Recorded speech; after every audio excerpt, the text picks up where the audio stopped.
Time Traveler Jack. One of the wildest Titanic theories argues that Leonardo DiCaprio's Jack Dawson is actually a time traveler sent from the future to save Rose and make sure the ship still sinks. The theory originates from online fan discussions amplified by outlets like Screen Rant, Bustle, Ranker, and BuzzFeed. Jack tells Rose he once went ice fishing on Lake Wissota in Wisconsin, but Lake Wissota is a man-made reservoir created after the construction of a dam in 1917, 5 years after the ship sank in 1912. During their romantic bow scene, Jack promises to take Rose on a roller coaster at the Santa Monica Pier, but the wooden coaster there wasn't built until several years after 1912. Jack's hairstyle, loose 1930s-style clothing, and backpack look visibly out of step with period photographs of 1912 passengers. He wins a third-class ticket in a last-minute poker game and apparently carries no era-appropriate money or documents, which fans read as evidence he arrived with future currency and had to gamble his way on board. In some versions, Jack's mission is to stop Rose from jumping, because if she died, the crew might halt or change course to search for her, possibly avoiding the iceberg and altering history. Officially, in-universe investigators say there is no record of Jack Dawson among the ship's passenger or crew lists, a real detail fans seize on because third-class passengers were more poorly documented. The possibility of this theory being true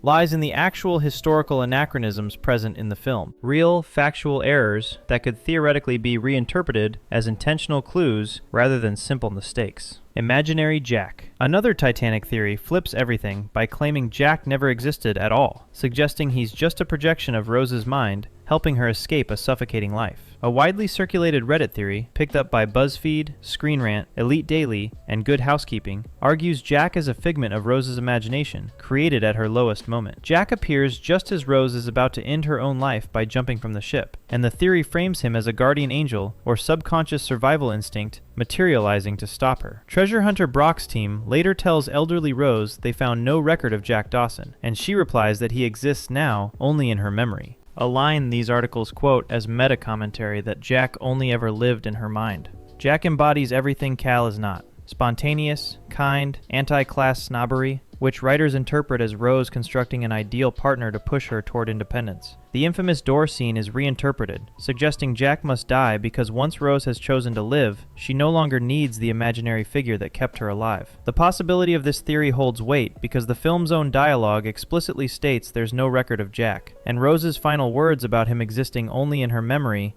can be read as more than just nostalgia, potentially a confession that he was never physically real. Gatsby Connection. One cross-movie theory insists Jack Dawson didn't die in the Atlantic but swam off, reinvented himself, and eventually became the Great Gatsby's mysterious millionaire.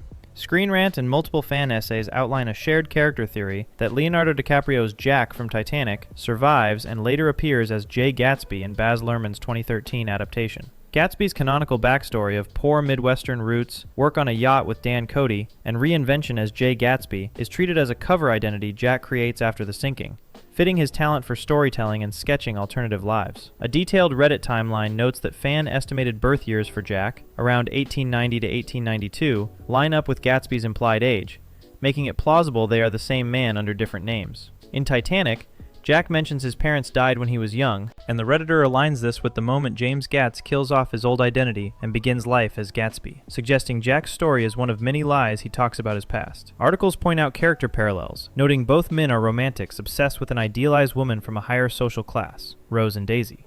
Both chase old money status, and both ultimately die for those impossible dreams. The possibility exists because the timelines genuinely align. Both characters share remarkably similar personality traits and motivations, and both stories involve reinvention and obsessive love, making them compatible enough that one could theoretically be a continuation of the other. Ring Totem. One of the biggest Inception theories claims Cobb's real totem isn't the spinning top at all, but his wedding ring, and that detail might solve the ending. In Inception, characters each have a personal totem with a unique physical feel, so they can tell dream from reality.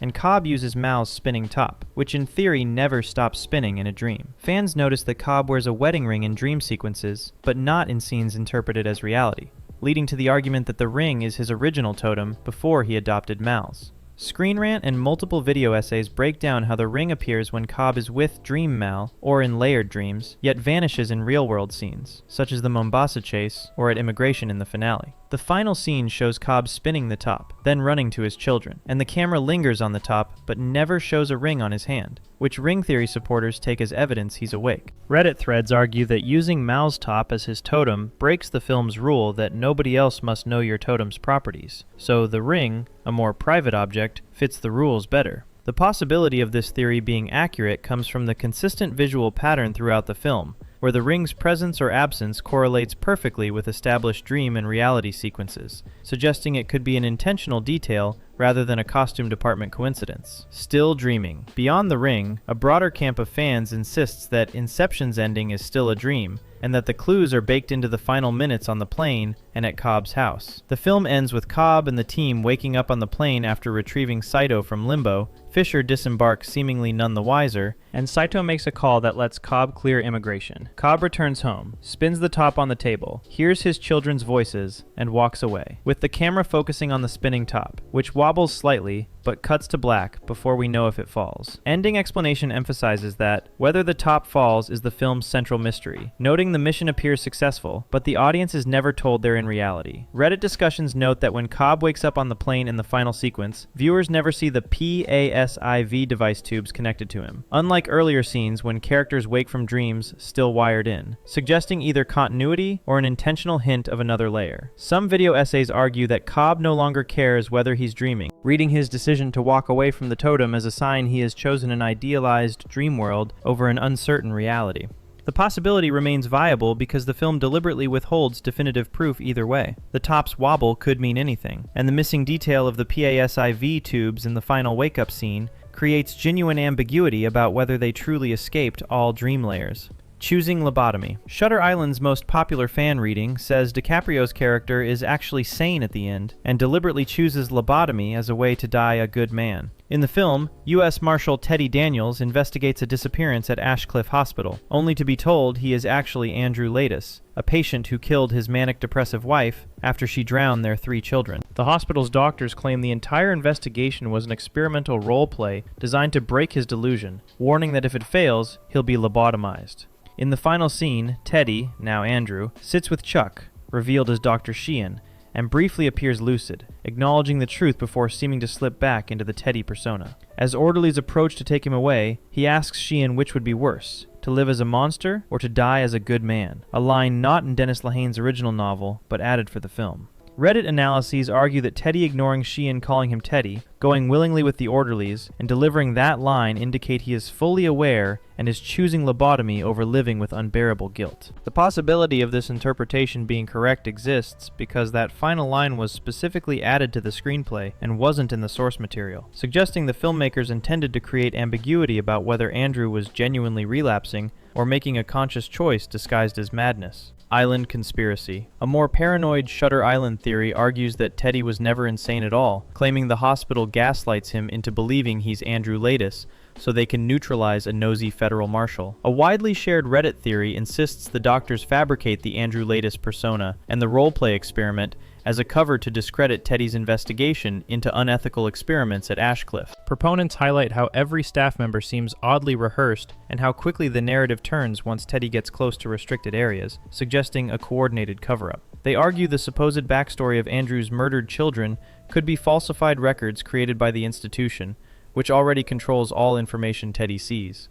The possibility of this conspiracy theory being true stems from the film's structure, where every piece of evidence confirming Teddy is Andrew comes exclusively from the hospital staff themselves, with no independent verification shown, and the film takes place in the 1950s when psychiatric institutions had minimal oversight and documented histories of unethical experiments on patients. By the way, if you're enjoying this so far, I post videos like this all the time. Subscribing would really help out. Cross-film. Some fans think Inception and Shutter Island aren't just similar, but literally chapters in the same man's breakdown.